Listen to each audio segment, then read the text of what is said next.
Today I'm going to share a true story on what happened when I was on a second date with a woman who I found interesting. And then I told her about my porn addiction. And the way she reacted to that, well, I swear to God, I was shocked. By the way, if you're new to the channel, I'm Scandinavian Bob, a real voice and person behind this channel who has been involved in the porn addiction community for about 13 years now. So if this sounds interesting to you, consider subscribing. Okay, so this was 11 years ago now, back when I was still addicted to porn. I was on day 35 of my current reboot and I had just found a woman on Tinder who I started talking with, and I could quickly tell that she was intelligent, which I liked, and also, I found her attractive as well. So I pretty quickly asked for a date because I knew from experience that if you just keep riding for too long before you meet up, then you can either sort of lose your opportunity, but even more so, if two people are just riding for a long time without meeting, both will start building up this vision of the other person in their mind that then doesn't match with the real person at all when they finally meet. So anyway, we decided to meet for the first time at a nice little restaurant located right beside a beautiful beach for a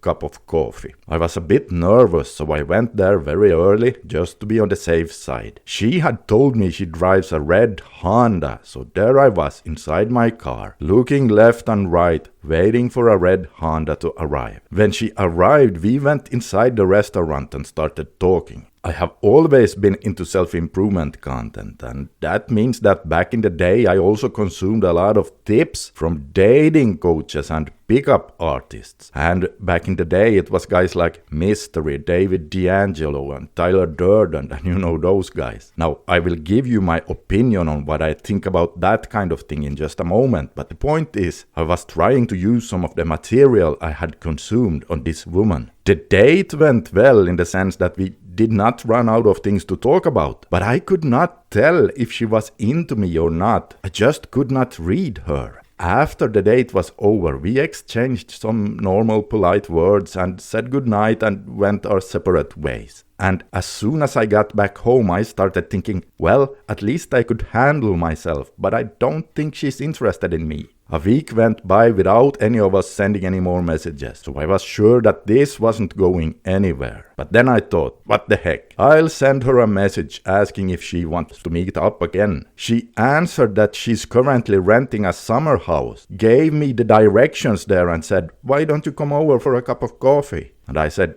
you mean right now? And she said, sure, why not? So I jumped in my car and the trip took about an hour or so, and when I found the house she was staying in, I saw that she was outside gathering some firewood from a small outhouse. She greeted me warmly, said that the coffee was almost ready and invited me inside. The cabin was so small, so it didn't really have a separate kitchen, or it was more like a living room and kitchen all in one. So we sat down on a sofa that curved around a small table in the middle of the room and started talking. And stupid as I was, I continued following some pickup artist crap I'd been listening to, and things did not go bad, but it didn't go well either. I could not see any indicators of interest from her at all. In fact, she seemed distant, like she wasn't really there in a way. And I thought, okay, I give up. This isn't going anywhere. And so I dropped all the dating tips and I just started being 100% myself. In fact, not only that, but since she seemed like an intelligent person, I thought that why not try to just become good friends with her? And sure enough, we continued talking about all kinds of things. She about her life and me about my life. And after a while, I even went so far as to start talking about my,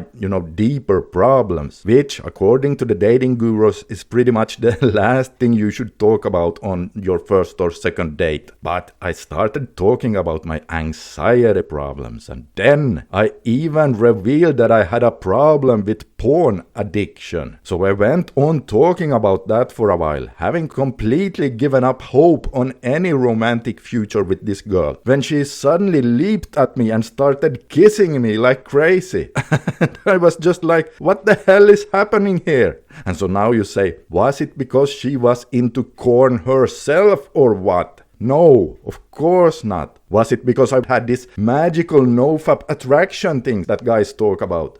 No, probably not. I believe it was more so because she had been interested in me from the start, but she could sense that I was not really being myself, and that taught me that all that pickup artist stuff was just blocking the true connection. Now, I'm not saying that all dating tips are bad. Sure, there's some good advice out there and plenty you can learn, but you should never let that come at the expense of your own personality. I'm also not saying that every girl out there will respond positively to the fact that you struggle with a porn addiction, because the truth is not everyone will accept such a thing. In fact, I tell all my clients that it is a personal choice if they want to tell their partner or not. But what I can say is, if you share it and if they accept it, your reboot is going to be a whole lot easier, because now your partner can support you and help you with your reboot and help you rewire your sexuality away from pixels on a screen and towards a real life person like it's meant to be. And speaking of rewiring, if you have a partner but still feel a bit shaky in the bedroom, I have made a short manhood guide that you can get for free by using the link under the video. It's just a really short PDF file with some tools and tips on how to get more vitality and,